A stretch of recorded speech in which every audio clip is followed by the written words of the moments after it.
శ్రీపాదరాజం శరణం ప్రపద్యే. అధ్యాయము 20. విసావధాన్ల వృత్తాంతము. శ్రీపాదుల వారి దివ్యమంగళ స్వరూప వర్ణన. నేను ఉదయముననే శ్రీపాదుల వారి దర్శనార్థం కురుంగడ్డకు వచ్చితిని. శ్రీపాదుల వారి శరీరం నుండి దివ్యకాంతులు వెదజల్లబడుచుండెను. శ్రీవారి దివ్యనేత్రముల నుండి శాంతి, కరుణ, ప్రేమ, జ్ఞానము జ్యోతిస్వరూపంగా వెలువడుచుండెను. వారి దివ్య సన్నిధిలోనున్నవారు శాంతిని, కరుణను, ప్రేమను, జ్ఞానమును అయాచితంగానే పొందుచుండిరి.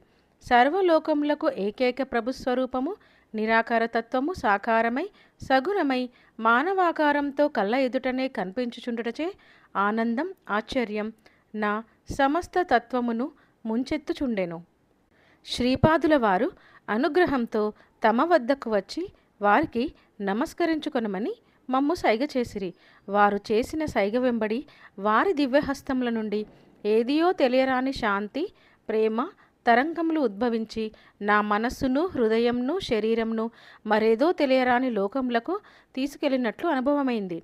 నేను శ్రీచరణములను భక్తితో స్పృశించి తిని నా శరీరం తేలిక అయినది. నా కన్నుల నుండి నల్లని తేజస్సు బయటకు వచ్చుట గమనించి తిని.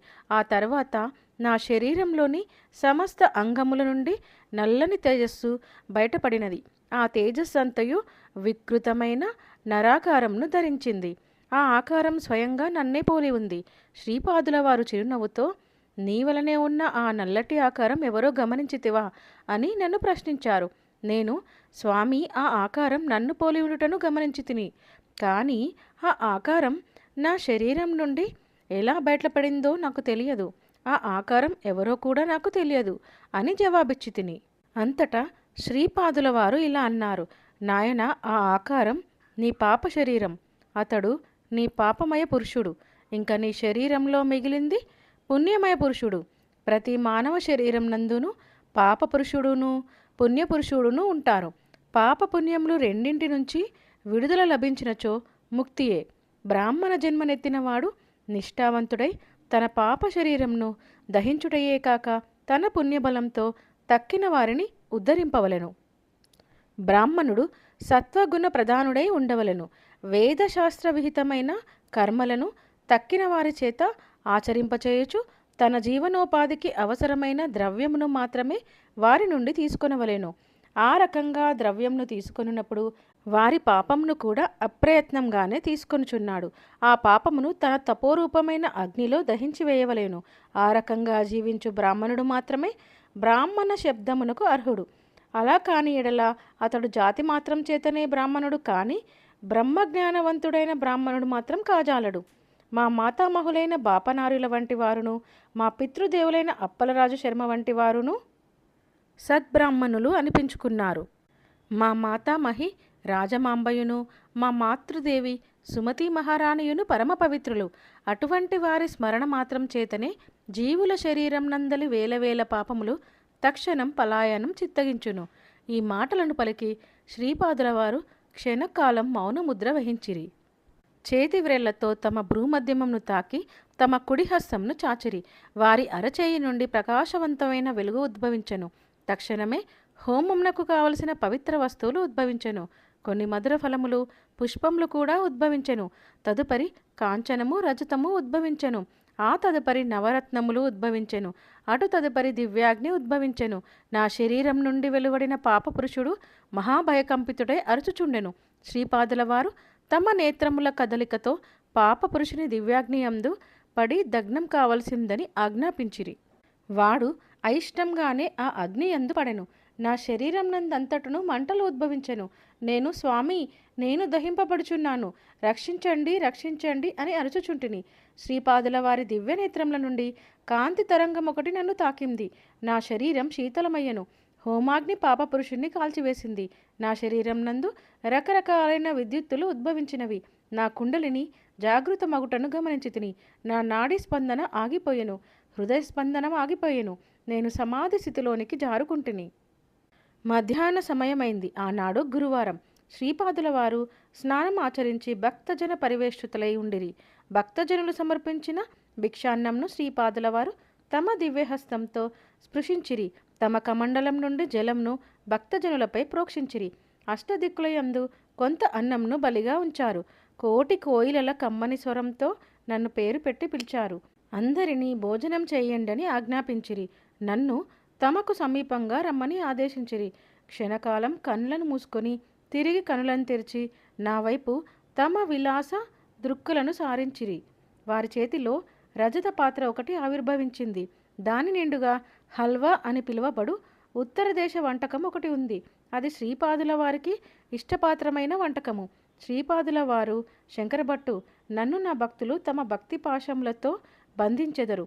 నేను నిష్కల్మషమైన భక్తి శ్రద్ధలకు మాత్రమే బద్ధుడను.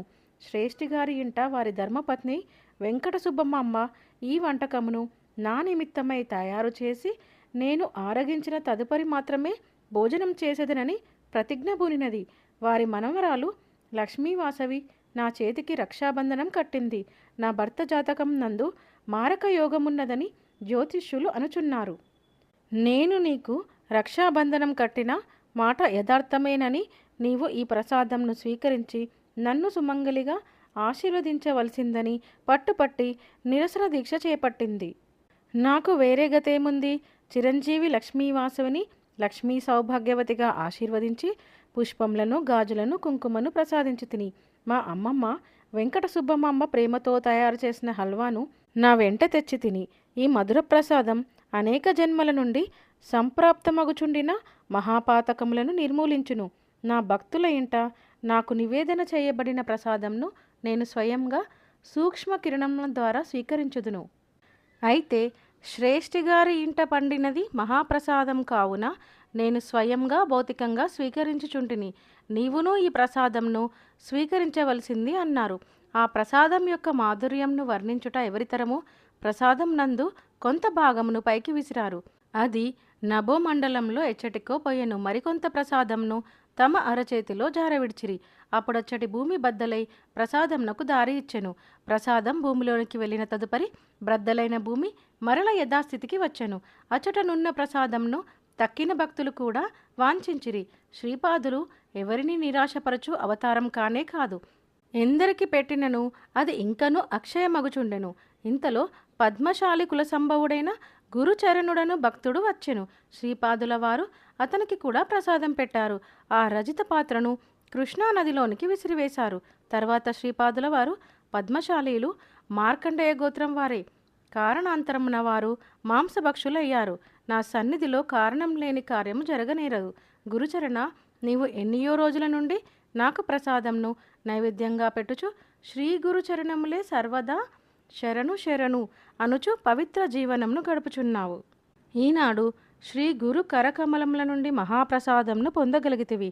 శంకరభట్టునకు గురుతత్వంను నీకు తెలిసినంత విశదపరచుము. మేము మధ్యాహ్న సమయంన యోగ నిద్రలో ఉండి మానస సంచారం చేసేదము. మమ్ములను ఎవ్వరూ దర్శింపరాదు, మా విశ్రాంతికి భంగం రానివ్వరాదు అని సెలవిచ్చారు. నేను శ్రీ గురుచరణుడనేడి మహాభక్తుణ్ణి కలియుట నిజంగా శ్రీగురుని సంకల్పమే. శ్రీ గురుచరణుడు యోగ మార్గంలో పరిణితి చెందినవాడు. శ్రీపాదుల వారి తత్వంను నాకు తెలియచేసి ధన్యులనునర్పుడు అని నేను వారిని ప్రార్థించి తిని. అంతట గురుచరణుడు అనంత కోటి బ్రహ్మాండంల సృష్టి స్థితి లయముల నొందించు మహాసంకల్పం ఏదైతే ఉందో అట్టి నిరాకార నిర్గుణ తత్వమే సాకార సగుణ స్వరూపమై పూర్వము యుగమునందు శ్రీ దత్తాత్రేయుడుగా అవతరించి ప్రస్తుతం ఈ యుగంన ఈ కాలంన శ్రీపాద శ్రీవల్లభ రూపమున అవతరించింది. ఈ అవతారం నరాకారంగా తోచు నిరాకారము, సగుణంగా తోచు నిర్గుణము, ఒక దేవతా స్వరూపంగా తోచు సర్వదేవతా స్వరూపము, అన్ని యోగ మార్గములకును గమ్యము. సృష్టాది నుండి మహర్షులు తమ తమ సాధనా విశేషముల వలన సాక్షాత్కారమును పొందిన దేవతా స్వరూపములన్నీ శ్రీపాదుల వారి యొక్క దివ్య స్వరూపములే. పూర్వకాలమందు మహర్షులకు అనేక దివ్యశక్తులు ఉండేటివి. వశిష్ఠుడు హవ్యయుక్తంగా యజ్ఞములను చేయువాడు. హవ్యమక్కర్ లేకుండా యజ్ఞం చేయు విధానంను విశ్వామిత్రుడు, జమదగ్ని అనువారు అనుసరించేవారు. ఏదేని ఒక కర్మమును చేయుటకు కానీ చేయకుండుటకు కానీ వేరు విధంగా చేయుటకు కానీ ఆ కర్మ యొక్క రహస్యంను, ఆ మంత్ర రహస్యంను తెలిసిన వాడే సమర్థుడగుడు. శ్రీపాదుల వారు సర్వసమర్థులు. అయితే వారు కర్మ రహస్యంను ఎరిగినవారు కనుక ఆయా వ్యక్తుల ఎడల వారు ప్రవర్తించు విధానంలో వ్యత్యాసములు కనిపించును. అన్ని శక్తులలోనూ ప్రేమశక్తి సర్వశ్రేష్టమైనది. దానికున్న శక్తి అనంతమైనది. బాపనార్యులు కానీ, నరసింహవర్మ కానీ, వెంకటప్పయ్య శ్రేష్ఠి కానీ విచిత్ర యోగ సంపన్నులు. వారు ముగ్గురికి శ్రీపాదుల వారి ఎడల వాత్సల్య భక్తి మెండు. వారు తమ ప్రేమశక్తితో ఫలానా కార్యంను సుసంపన్నం చేయమని శ్రీపాదుల ఎదుట మంకు పట్టు పట్టగలరు. శ్రీపాదుల వారు కూడా తలవంచక తప్పదు. శ్రీపాదుల వారు ప్రతి స్త్రీలోనూ తమ మాతృశ్రీని దర్శింపగల సహజ స్వభావులు. సహజ వాత్సల్యంతో ఎవరైనను శ్రీపాదుని దివ్య శిశువుగా భావించి ఆరాధించెదరో శ్రీపాదుల వారు కూడా వారి ఇళ్లలో శిశువుగానే ప్రవర్తించెదరు. ఇది ఏ మహామాయ. యోగులు జ్ఞానులు పదే పదే వల్లించి చెప్పేడి నిర్గుణ నిరాకార పరబ్రహ్మము దివ్య శిశువుగా పీఠికాపురంలో దివ్య లీలలను చూపుట తర్కమును కందని విషయము. వేదశాస్త్రముల అధ్యయనం ద్వారాను, యోగ మార్గం ద్వారాను, జ్ఞాన మార్గం ద్వారాను దైవము లభించుననేది అభిప్రాయంతో సాధన చేయువారికి ఆ దైవము ఆయా మార్గముల ద్వారా మాత్రమే లభించును. దైవానుభవమును శాస్త్రముల ద్వారా ప్రమాణీకరింపవచ్చును. ఒక్కొక్కప్పుడు శాస్త్రములకు అతీత మార్గమున కూడా దైవానుభవములు కలగవచ్చును. దైవము సర్వతంత్ర స్వతంత్రుడు. శ్రీపాదుల వారి లీలలు అతర్క్యములు, ఆశ్రుత పూర్వములు అని వివరించిరి. అంతటా నేను, అయ్యా, మీకు శ్రీపాదుల వారి దర్శనం ప్రప్రథమంన ఏ విధంగా లభించెను, ఆ కథా ప్రసంగం చేసి నన్ను తరింపజేయండి అని శ్రీ గురుచరణుణ్ణి కోరితిని. అంతట గురుచరణుడు, బ్రాహ్మణోత్తమ, మీరెంతయో ధన్యులు. శ్రీపాదుల వారి సమక్షంన వారి దివ్య లీలలను మీకు తెలియచేయు భాగ్యము నాకు కలుగుట కేవలం నా పూర్వజన్మ సుకృత విశేషం వలనని మీరు శ్రీగురుని అవ్యాజ కరుణాకటాక్షం అని పలికి తనకు శ్రీపాదుల వారి దర్శనం కలిగిన విధం సంగ్రహంగా వివరించిరి. నేను దైవభక్తి గల కుటుంబంలోనే జన్మించి తిని. చిన్నతనం నుండి నేను మా కులదైవమైన దత్తప్రభువునే కొలుచుచుంటిని. కుటుంబం నందు ఆర్థిక చింతలు మెండుగా ఉండేటివి. దత్తప్రభుల వారిని ఎంత వేడుకున్నను నా కష్టంలు తీరలేదు. సరికదా మిక్కుటము కాజొచ్చెను. కొంతమంది పెద్దలు, నీకు దత్తప్రభువుని అనుగ్రహం లేదు, నీవు కులదైవంగా వేరొక దైవతంని ఎంచుకొని పూజించుకొనినా నీ కష్టాలు తీరవచ్చును అని సలహా ఇచ్చారు.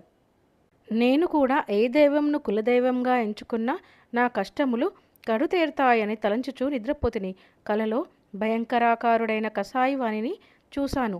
అతడు మిక్కిలి ప్రేమతో మేకల మందను పెంచుచుండెను. ప్రతిరోజు కొన్ని మేకలను తన కసాయి కత్తికి బలివేయుచుండెను. అతని చేతిలోని కత్తి నన్ను భయభ్రాంతిని చేయుచుండెను. అతడు మేఘ గంభీర స్వరూంన, నేను దత్తుడను, నీవు ఏ దేవీ దేవతలను ఆరాధనం చేసినను ఆ స్వరూపంలన్నయూ నేనే. నీవు ఆరాధించు దైవం యొక్క నామరూపములను మార్చినంతన మాత్రాన నేను మారేడివాడను కాను. నేను నిన్ను వదలవాడను, అంతకంటే కాను. నీవు నా నీడవు. నా నీడ నన్ను విడిచి ఎలా ఉండగలదు? సమస్త దేవీ దేవతల సంకల్పములను, సమస్త మానవకోటి సంకల్పములను నడిపించు మహాసంకల్పమును నేనే. భగవత్ అవతారములన్నయూ ఏ బ్రహ్మస్వరూపం నుండి వెలువడునో ఆ బ్రహ్మమును నేనే. పులిచోట చెక్కిన జంతువు తప్పించుకొనగలుగునేమో కానీ నా చేత చెక్కిన నీవు తప్పించుకొనలేవు. దత్తభక్తులు సింహకిశోరముల వలె ఉండవలను కానీ పిరికి బందలు కాకూడదు. నేను సింహం వంటి వాడను. సింహకిశోరములకు సింహం వద్ద భయం ఉండజాలదు. అవి తమ తల్లిని తమ ఆటపాటలతో మురిపించును. ఈ కత్తితో నేను నిన్ను చంపుట ఖాయం. ముల్లోకములందును నిన్ను రక్షించగలవారు ఎవ్వరూ లేరు అని పలికెను. నేను భయభ్రాంతుడనై వెర్రి కేకలు వేయసాగతిని. ఇంతలో కల చెదిరినది. ఇంటిలోని వారు విషయమేంటి అడిగారు. నేను నా స్వప్న వృత్తాంతం వారికి తెలిపితిని. ఏ జన్మలో చేసుకున్న కర్మఫలమో ఈనాడు ఈ దరిద్ర అవస్థను అనుభవించుచుంటినని వాపోయితిని. మా ఆర్థిక బాధలు మరింత ఎక్కువ అయ్యను. నేను చనిపోయినను బాగుండనని భావించితిని. తెల్లవారిగానే మా ఇంట ఒక హరిదాసు ప్రత్యక్షమయ్యను. అతని చేతుల్లో చిరతలుండెను. అతడు హరినామంను గానం చేయుచుండెను. నెత్తిమీద బియ్యం పోసుకొని పాత్ర ఒకటి ఉండెను. ఇతడొక వింత హరిదాసు. ఆ పాత్ర యందతడు ఒక చిన్న మేడి చెట్టు మొక్కను కలిగి ఉండెను. హరిదాసు ఇంటి ముంగట నిలిచినప్పుడు బియ్యం వేయకపోట అశుభ సూచకం అంటారు. అందుచేత ఇంటిలో బియ్యం ఏమైనా ఉన్నవేమోనని వెతికి కనిపించిన గుప్పెడు నూకలను హరిదాసునకు ఇచ్చి తిని. హరిదాసు ఆ గుప్పెడు నూకలను స్వీకరించి, అయ్యా, నిన్న రాత్రి ఒక కసాయివాడు గురుచరణుడనేడి దత్తభక్తుని హత్య చేసినాడు. చిత్రమేమనగా ఆ మనిషి ప్రాణములు శరీరం నుండి విడివడి మా మేడి మొక్క యందు నిలిచినవి.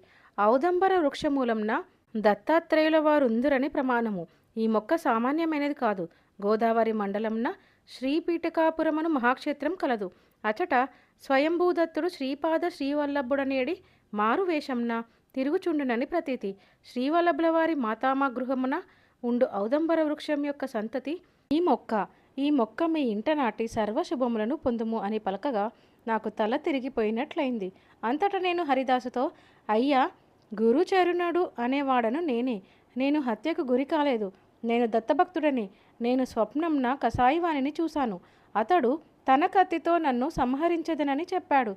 ఏ మానవుడైనా విగత జీవుడైనప్పుడు అతని శవం సంప్రాప్తము కానప్పుడు మేడికర్రలను పేర్చి శవంగా భావించి ఉత్తర క్రియలను చేయుట విని ఉన్నాను.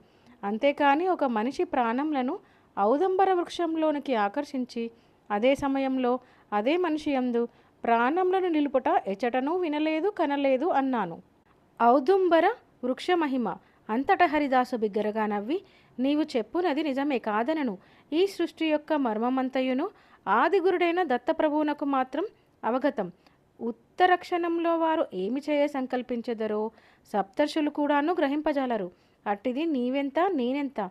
మనుష్యుడు శారీరకంగా మరణించిననే మరణమనుకొనుచున్నావు. జాతకునికి మారక దశ సంప్రాప్తమైనప్పుడు సద్గురువు తన శిష్యుణ్ణి ఘోరమైన మానసిక క్షోభకు, ఘోరమైన అవమానములకు, భరించశక్యం కాని కష్టనష్టములకు గురిచేసి కర్మక్షయమునరించి పునర్జన్మను ప్రసాదింపవచ్చును. అవతార పురుషుడు తన ఆశ్రితుని స్వల్పమైన వెదకు గురిచేసి పునర్జన్మనీయవచ్చును. అయితే దత్తాత్రేయుల వారు తమ ఆశ్రితుల ప్రాణశక్తిని తాము సదా నివసించేడి ఔదుంబర వృక్షమునకు ఆకర్షించి ఔదుంబర వృక్షం నుండి వెలువడు ప్రాణశక్తి ద్వారా ఆశ్రితుని శరీరంను రక్షించెదరు. అల్పుజ్ఞుడైన ఆశ్రితుడు తన శరీరం నందలి ప్రాణశక్తి ద్వారా తాను జీవించుచున్నానని అనుకొనును. అయితే యథార్థమేమనగా ఆ ప్రాణశక్తి ఔదుంబరం నుండి వెలువడి భక్తుని యొక్క శరీర వ్యాపారములను నిర్విఘ్నంగా నిర్వర్తింపచేయుచున్నది. మారక దశ తొలగిన తక్షణం ఔదుంబరం నుండి వెలువడు ప్రాణశక్తి మరలా భక్తుని యందు సుప్రతిష్ఠితమై మరికొంతకాలం ఆ భక్తుడు జీవించును. ఔదుంబరం నుండి ఎంతటి ప్రాణశక్తి వెలువడినను అది పరిపూర్ణంగానే ఉండును.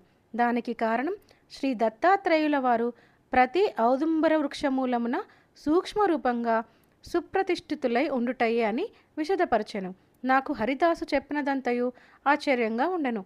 కృష్ణదాసు అను పేరు కలిగిన ఆ హరిదాసు తన దారి వెంట వెళ్ళిపోయెను. నేను ఆ ఔదుంబరమును మహాప్రేమతో భక్తితో మా ఇంట పెరటి యందు పెంచసాగితిని. కొద్ది దినములు మామూలుగానే గడిచిపోయాను. మా దూరపు బంధు ఒకరు పట్టుబట్టల వ్యాపారం చేయువాడు. అతడు వృద్ధుడైపోయాను. అతనికి పిల్లలు లేరు. నా యందు అతనికి అవ్యాజమైన ప్రేమ కలిగెను. అతడు మా ఇంటనే నివసింప మొదలెడెను. నాకు కొంత ధనం ఇచ్చి పట్టుబట్టల వ్యాపారం చేయమని సలహానిచ్చెను. అతను కూడా మా ఇంటనున్న ఔదుంబరమునకు ప్రదక్షిణలు చేయుట, మహాభక్తితో దత్తప్రభువుని ఆరాధించుట చేయు మొదలుపెట్టెను.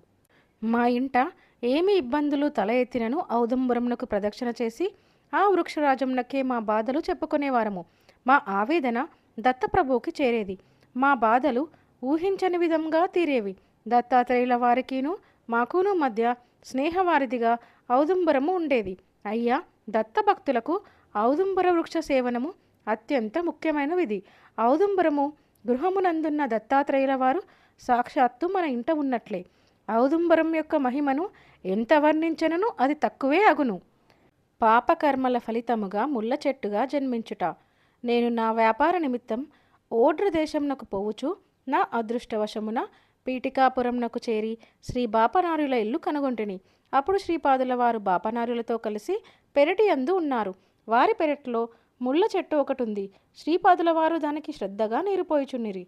బాపనార్యులు శ్రీపాదుల వారిని, బంగారు కన్నా, నీకు ఇంత ప్రీతిపాత్రమైన ఈ ముళ్ళ చెట్టు సోమలతయో లేక సంజీవిని మొక్కయో అనున్నట్లు అంత మిక్కిలి శ్రద్ధ వహించుట యుక్తము. నీవు శ్రద్ధ వహించినను వహింపకున్నను అది పెరుగుట మానదు అన్నారు. అంతట శ్రీపాదుల వారు, తాత, పూర్వజన్మమున మన వీధిలోనే ఉండి స్వయంభూదత్తుడే బాపన్నావధాన్లు గారి మనుమడుగా అవతరించెనట. ఎంతటి విడ్డూరము, ఎంతటి దైవద్రోహము అని పరిహాసం చేసిన విశ్వావధానులు తాతయ్యే ఈ ముళ్ళ చెట్టు. అమ్మయును నేనును అన్నలును శ్రీ విద్యాధరి రాధసురేఖలును వెంకటప్పయ్య శ్రేష్ఠి గారి ఇంటను నరసింహవర్మ గారి ఇంటను భోజనం చేయు సందర్భమున మల్లాదివారును గండికోటవారును బొత్తిగా అనాచారవంతులు, ధర్మభ్రష్టులు ఈ రెండు కుటుంబముల వారిని బ్రాహ్మణ సమాజం నుండి వెలివేయవలెనని బ్రాహ్మణ పరిషత్తులో వివాదం రేపిన విశ్వావధానులు తాతయ్యే ఈ ముళ్ళ చెట్టు. శ్రీపాదుడే దత్తాత్రేయుడా, దీనికి ప్రమాణమేది? శాస్త్రములలో ఉన్నదా, వేదములలో ఉన్నదా అని కుతర్కములాడిన విశ్వావధానులు తాతయ్యే ఈ ముళ్ళ చెట్టు. సర్వమంగళ స్వరూపిణి అయిన నా మాతృదేవి సుమతి మహారాణిని తమ పుట్టింటి ఆడుబిడ్డగా భావించి భోజనం పెట్టి నూతన వస్త్రములతో సత్కరించి తమ జన్మ ధన్యమైనదని భావించే వెంకటప్పయ్య శ్రేష్ఠి తాతను నరసింహవర్మ తాతను అనునిత్యం దుమ్మెత్తిపోసిన విశ్వావధానులు తాతయ్యే ఈ ముళ్ళ చెట్టు. మరణానంతరం ఉత్తర క్రియల లోపం వలన మహాపాప భారమున తన స్వభావంనకు తగినట్లుగా ముండ్ల చెట్టుగా జన్మించిన ఈ విశ్వావధానులు తాతను చూసి జాలిపడి కాస్త జలతర్పణం చేయుచున్నాను అని తెలిపారు. కొలదిసేపటిలో పెరటిలో నుండి వీధిలోనికి వచ్చిరి. శ్రీపాద శ్రీవల్లభుల ముగ్ధ మనోహర రూపంను చూడగానే నాకు ఆనందంతో ఎక్కిళ్ళు వచ్చినవి. కన్నుల వెంట ఆనంద బాష్పములు వెలువలు కాసాగెను. నేను శ్రీపాదుల వారి దివ్య పాద పద్మములపై వ్రాలిపోయి తిని శ్రీపాదుల వారు నన్ను ప్రేమతో వెన్నుతట్టి, నాయనా లేలే, ఏమిటి ఈ పిచ్చి పనులు, చచ్చి తిరిగి పునర్జన్మనెత్తి నా వద్దకు వచ్చితివా అన్నారు. నేను పట్టుబట్టల వ్యాపారం చేయువడనని గ్రహించి బాపనారుల వారు నాతో ఓయి మా బంగారు బుడతడికి తగిన పుట్టములేమైనా కలవా అని ప్రశ్నించారు. నేను శ్రీపాదుల వారికి యోగ్యమైన పట్టు పుట్టములు ఇచ్చి తిని, గురుచరణ నీకొక వింత చూపెదను రమ్మని వారు నన్ను లోనికి తీసుకెళ్లారు. బాపనారుల వారు కూడా శ్రీపాదుల వెంట ఉండిరి. శ్రీపాదుల వారు మమ్ములని ముండ్ల చెట్టు వద్దకు తీసుకొని పోయి, విసన్న తాత, నీ సంతానము శ్రద్ధారహితంగా చేసిన శ్రాద్ధ కర్మల వలనను బాపనారుల వంటి మహాపురుషులను అకారణంగా నిందించుట వలను నీకు ఇట్టి నీచమైన జన్మ కలిగింది. ఈ గురుచరణుడు అనేవాడు నీకు పూర్వజన్మమున పుత్రుడు. ఇతని చేత నీకు శ్రాద్ధ కర్మను ఆచరింపచేసెదను. నీకు సమ్మతమేనా అని అడిగెను. మేము తెల్లబోయి చూస్తుంటిమి. ఆ ముండ్ల చెట్టును ఆచ్ఛాదించి ఉండి వాయురూపంన ప్రేతాత్మగా నుండిన విశ్వావధానులు అంతకంటేను మహద్భాగ్యం కలదా అని స్పష్టంగా చెప్పెను. శ్రీపాదుల వారు నా చేత ఆ ముళ్ళ చెట్టును సమూలంగా పీకివేయించిరి. తన చేతిలోని రావి పుల్లను మేడి పుల్లను తీసుకొని అగ్నిని సృష్టించమనిరి. ఆ రెండింటి ఘర్షణ వలనను అగ్ని జనించింది. నేను ఆ ముళ్ళ చెట్టును దగ్ధం చేసి తిని శ్రీపాదుల వారు నన్ను స్నానం చేయమని ఆదేశించారు. స్నానానంతరం శ్రీపాదుల వారు నాకు విభూతిని ఇచ్చి ధారణ గావించమని చెప్పి, శివుడు కాటిలోని బూడిని వంటికి అలుముకొనునని లోకులు అనుకుంటారు. మహాపురుషులు, సిద్ధపురుషులు, మహాయోగులు, మహాభక్తులు కాలధర్మమును చెందినప్పుడు వారిని దహనం చేసిన బూడిదను శివుడు తన వంటిపై ధరించును. తన శరీరంను ఆవరించి ఉన్న తేజోవలయంలో వారు ఐక్యస్థితిలో ఉందురు. కోతి, పాము, ఆవు వంటి జంతువులు పొరపాటున మనచే హతమైనప్పుడు తప్పకుండా వాటికి ఉత్తర క్రియలు చేయవలెను. వాటికి శ్రద్ధాపూర్వకంగా దహనం చేసి అన్నార్తులకు భోజనం పెట్టిన చాలును. మంత్రపూర్వకంగా చేయవలసిన విధి ఏదీనూ లేదు. ఏదో ఒక జన్మలో మనకు ఏ కొద్దిపాటి రుణానుబంధం కలిగి ఉన్న ఆ జీవులు ఏదో ఒక పొరపాటు వలన మనచే మరణించును. వాటిని శ్రద్ధాపూర్వకంగా దహనం చేయటం వలన మనకు కర్మశేషం నశించును. వాటికి సద్గతి కలుగును. పూర్వయుగమున ఒకసారి కరువు కటకములతో లోకం తల్లడిల్లుచుండెను. గోగణాభివృద్ధి ఉండిననే గాని గోఘ్రతము వంటి పవిత్ర పదార్థములు ఉత్పత్తి కానే రావు. యజ్ఞయాగాదులు లేకపోయిన ఎడల దేవతలకును మానవులకును విశ్వనియంత చేత ఏర్పరబడిన పరస్పర సహకారం అనునది నిరర్ధకమైపోయి ధర్మగ్లాని కలుగును. మానవులకు ఆహార సమృద్ధి లేనిచో జీవింపజాలరు. అందువలన గౌతమ మహర్షి తన ఆశ్రమమునందు తన తపోబలంతో పంటలను పండించుచుండెను. గౌతమ మహర్షికి కారణాంతరంన సంప్రాప్తించిన మాయా గోహత్య పాతక నివారణార్థం వారిచే గోదావరి అవతరణం గావించబడింది. కావున గౌతమ మహర్షికి లోకమెంతయో రుణపడి ఉన్నది. గౌతమ మహర్షి భార్య అయిన అహల్య మహాపతివ్రత. ఈ విశ్వావధానులు గౌతమ గోత్రమున జన్మించినాడు. గౌతమ మహర్షికిను విశ్వావధానులకును ఉన్న సంబంధం కేవలం ఆ గోత్రం నందు జన్మించుటయే.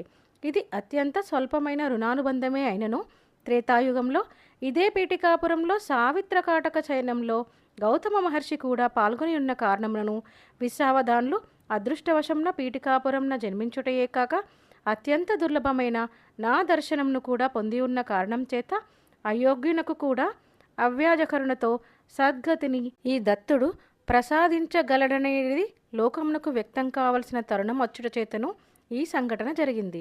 రుణానుబంధం లేనిదే శునకం కూడా నీ దగ్గరకు రాదు. కావున ఎవరైనా నీ సహాయార్థం వచ్చినచో వీలు కలిగిన సహాయం చేయుము. వీలు లేకపోయినా శాంతవచనములతో నీ అసమర్థతను తెలుపుము. అంతేకాని నిర్దాక్షిణ్యంను చూపరాదు. ఆ విధంగా నిర్దాక్షిణ్యంను చూపడవేని సర్వభూతాంతర్వర్తినైన నేను కూడా నీ ఎడల నిర్దాక్షిణ్యంగా ఉండును. నీవెంత సత్యమో, ఈ లోకమెంత సత్యమో, ఈ సర్వ సృష్టియును ఎంతటి సత్యమో, ఈ సమస్తమునకును నేనే మూల కారణం అనేది కూడా అంతే సత్యము. నేను అన్ని సత్యములకును సత్యమైన పరమసత్యమును. వేదం నందు కూడా సత్య జ్ఞానమనంతం బ్రహ్మ అని చెప్పబడింది అను విషయములను సవివరంగా తెలిపారు. నేను నిష్ఠేష్టితుడనై చూస్తుంటిని. బాపనార్యుల చెక్కిళ్లపై ఆనంద ఆశ్రువులు రాలుచుండెను. శ్రీపాదుల వారు తాతగారి చెక్కిళ్లపై జాలువారు ఆశ్రువులను తమ చిట్టి చేతులతో తుడుస్తూ, తాత, ఈ మధ్య నీవు సదా నా ధ్యానంలోనే ఉంటున్నావు. నీ జన్మ ధన్యం. అచ్చంగా నీ రూపంలోనే నరసింహ సరస్వతి అవతారం ధరించెదను. ఇది సత్యము అని చెప్పి బాపనార్యుల వారి చేతిలో చేయి వేశారు. అంతటా బాపనార్యులు, శ్రీపాద, ఎన్నియో రోజుల నుండి ఒక సందేహము నా మనస్సున ఉన్నది, అడగమందువా అన్న సందేహంను వెలుబుచ్చిరి. తక్షణమే శ్రీపాదులు చిరునవ్వు నవ్వుతూ, తాత, నీ అంతటి వాడికి సందేహమా? 10 సంవత్సరంలో బుడతడినైన నేను తీర్చుటయా? అయినను ప్రయత్నించెదను, అడుగుము అనెను. సృష్టి స్థితి లయములను బ్రహ్మ విష్ణు మహేశ్వరులే కదా చేయునది. శ్రీపాదుడు అవును అనెను. వారి యొక్క శక్తి స్వరూపంలే కదా సరస్వతి, లక్ష్మీ, పార్వతులు. శ్రీపాదులు అవును అనెను. ఈ త్రిమూర్తులను, వారి యొక్క ఈ త్రిశక్తులను ఆది పరాశక్తియే కదా సృష్టించినది. మరలా శ్రీపాదుడు అవును అనెను. అయిన ఎడల నీవు ఎవరు అని బాపనార్యులు శ్రీపాదుల వారిని ప్రశ్నించారు. శ్రీపాదుడు సర్వదేవతా స్వరూపుడు. అన్నింటికీ మూలం శ్రీపాదుడు. తాతగారి నోటి వెంట ఈ ప్రశ్నల పరంపర రాగానే శ్రీపాదుల వారు ముగ్ధ మనోహరంగా నవ్వి, తాత, ఇప్పుడే మీ కండ్ల ఎదురుగానే మున్ల చెట్టునకు సద్గతిని కలిగించి తిని. నేను చేయు పనులకు శాస్త్ర ప్రమాణం ఉన్నదా అనేడి విచికిత్స అనవసరం. నేను అన్ని యోగ భూమికలందునను ఉన్నాను. నన్ను ఆయా భూమికలలో యోగి అయినవాడు తప్పక కలుసుకోగలడు. సృష్టి అనున్నది మాయ కాదు. దీనిని సృష్టి అని భావించుట మాయ. సృష్టి అందంతటను ఒకే భగవత్ చైతన్యం ఉన్నది. అయితే అది వివిధ రకాల స్థితులలో, అవస్థలలో పరిణామమునకు వశీభూతమై ఉన్నది. ఈ పరిణామ క్రమమునకు కాలం ఆధారమై ఉన్నది. కాలము గురించిన జ్ఞానము కలుగుచున్నది కనుక పరిణామ క్రమమున్నది అనుభవంన ఉన్నది. ఈ కాలమనున్నది సూర్యచంద్రాది ఖగోళముల వలన మనకు కలుగుచున్నది. త్రికాల జ్ఞానము, అవస్థాత్రయ జ్ఞానము ఏకకాలంననే అనుభవంతో కలవారు అత్రి మహర్షి. ఈ సృష్టి యందు అనసూయాతత్వంను అనుభవంలో కలిగిన మహా ఇల్లాలు అనసూయామాత. నాకు సృష్టి స్థితి లయములు, స్థూల సూక్ష్మ కారణ శరీరములు, భూత భవిష్యత్ వర్తమానములు మొదలైన సమస్తమును ఏకకాలంలోనే అనుభవమున కలవు. కావున నాది నిత్య వర్తమానము, జరిగింది, జరుగుచుంది, జరగబోనది అంతయును ఏకకాలముననే అనుభవము. అట్టి స్థితి యందు త్రిమూర్తులును త్రిశక్తులును నాయందే ఉండుటలో ఆశ్చర్యపడవలసినది ఏమీ లేదు. త్రిమూర్తులను త్రిశక్తులను సృష్టికి పూర్వం ఆది పరాశక్తి యందే ఉన్నారనేడి మాట యథార్థమే. నేనును ఆది పరాశక్తియును అభిన్న స్వరూపములు. అయితే ఇచ్చట సూక్ష్మ అంశం ఒకటి కలదు. సమస్త సృష్టియును మాతృగర్భం నుండే వెలువడనని మహాసంకల్పం ఒకటి ఉండి ఉండుటచే ఆద్య పరాశక్తి రూపం వెలువరింపబడింది. అది బ్రహ్మయోని స్వరూపం. దాని నుండియే త్రిమూర్తులు త్రిశక్తులు ఆవిర్భవించినవి. అయితే ఆ ఆద్య పరాశక్తికి సృష్టింపవలెనని సంకల్పం కానీ, సృష్టి రచన ఈ విధంగా ఉండవలెననేది సంకల్పం కానీ ఏ విధంగా కలగవలెను? దాని ప్రబోధన శక్తియే నేను అనగా మహాసంకల్ప స్వరూపము.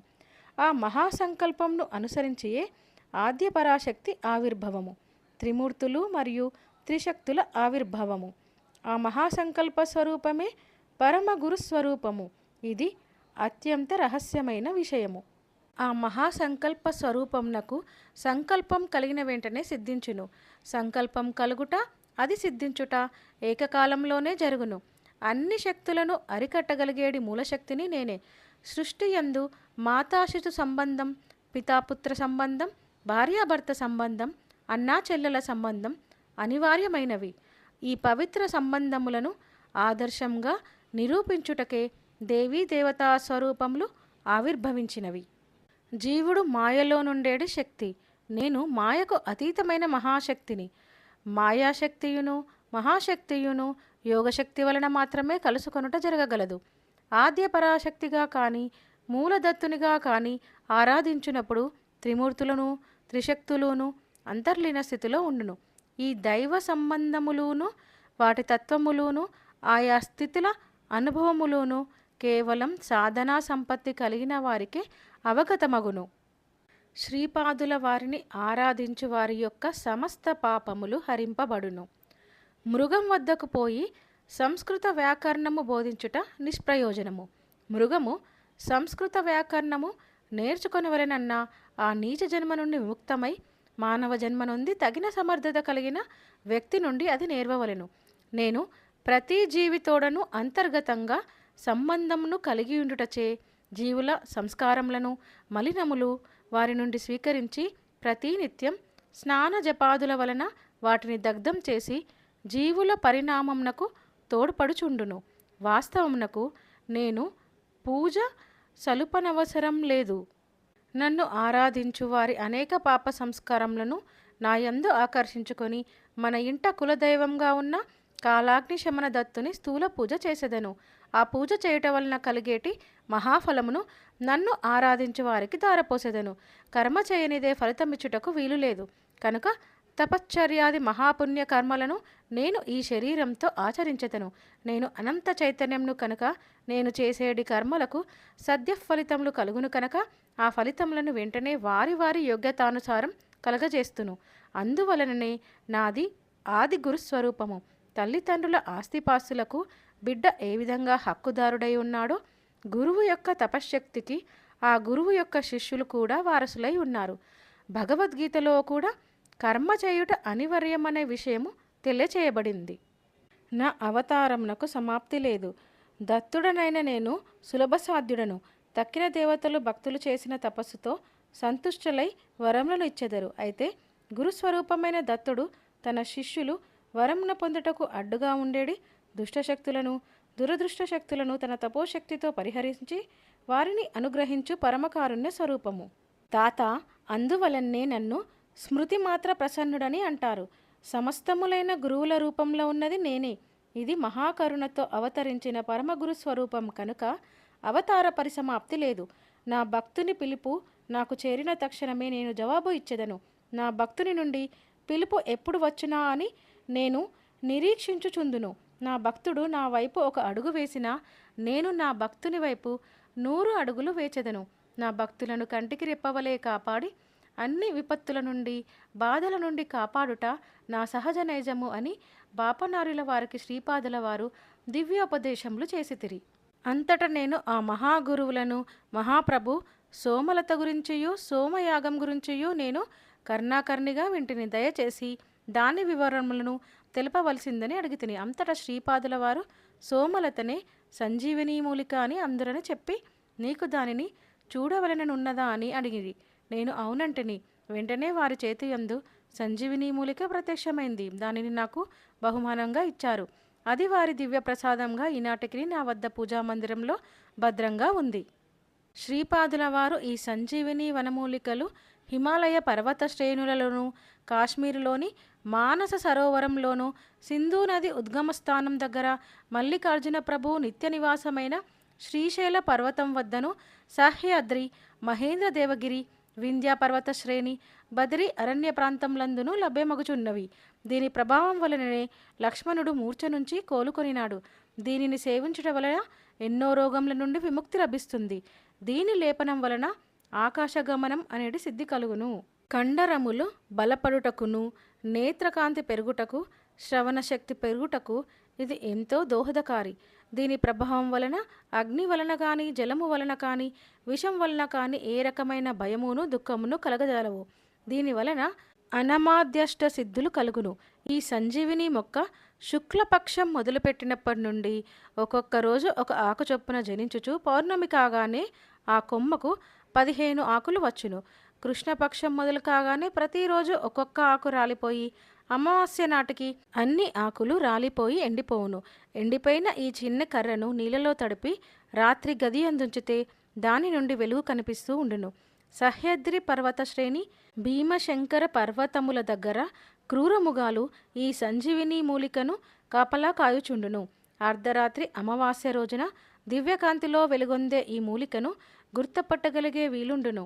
నాయన గురుచరణ, ఈ విధంగా 24 రకాలైన దివ్య ఔషధ మొక్కలు ఉన్నవి.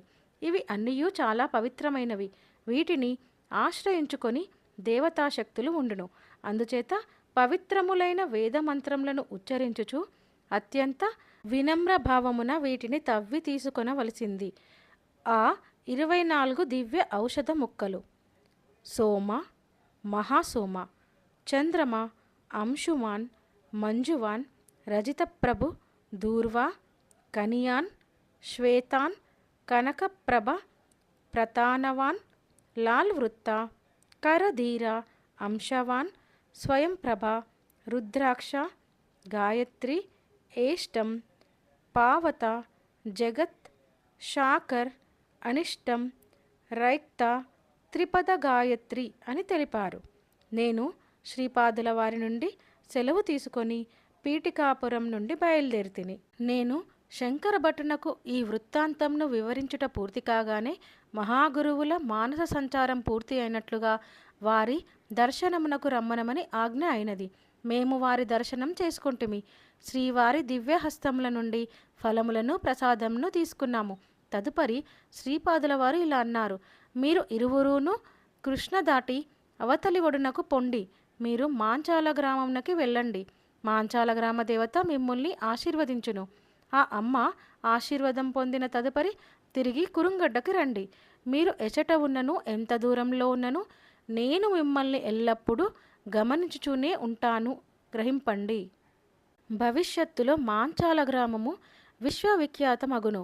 ఒకానొక మహాపురుషుని జీవసమాధి వలన అది ప్రఖ్యాతమగును. ఆ మహాపురుషుని లీలలు చిత్ర విచిత్రంగా ఉండును. పీఠికాపురం స్థూల దృష్టిలో ఒకటి ఉన్నట్లు సూక్ష్మ దృష్టిలో కూడా పీఠికాపురం ఉంది. అది ఏ స్వర్ణ పీఠికాపురం. అది నా స్థూల శరీరము నావరించియుండు తేజోవలయమున సుప్రతిష్టమై ఉన్నది. ఏ యుగములోని వారైనను, ఏ దేశంలో వారైనను, ఏ కాలంలోని వారైనను నా కటాక్షమును పొందిన ఎడల వారి చైతన్యము స్వర్ణ పీఠికాపురం నందు సుప్రతిష్ఠితమగును. ఇది యోగ దృష్టి కల వారికెల్లరకు అవగతం కాగలిగిన విషయము. స్వర్ణ పీఠికాపురం నందు తమ జీవ చైతన్యంనకు స్థానమును సంపాదించుకోగలిగిన వారందరూ ధన్యులు. వారిని జన్మ జన్మలోనూ నేను వెన్నంటి కాపాడెదను. నాయన శంకరభట్టు, అనేక వందల సంవత్సరముల తర్వాత నా పేరిట మహాసంస్థానం ఏర్పడగలదు. నా మాతామహ గృహమున, నా జన్మస్థలమున ఔదుంబర వృక్షఛాయ కింద నా పాదుకలు ప్రతిష్ఠింపబడును. నా ముందు అవతారం యొక్క, నా తర్వాత అవతారం యొక్క విగ్రహమూర్తులు కూడా ప్రతిష్టం కాగలవు. ఇదిగో దివ్య దృష్టిని ఇచ్చుచున్నాను, చూడు అని గురుచరణుని నన్ను భూమధ్యమమును తాకిరి. మేము ఆ సుందర దృశ్యంను చూసి ధన్యులమైతిమి. వారి సంకల్పము అమోఘము, లీలలు విచిత్రములు. మేము బయలుదేరినప్పుడు వారిలా అన్నారు: వశిష్ఠుని అంశ కలిగిన వాడు నా సంస్థానమున పూజారిగా వచ్చును.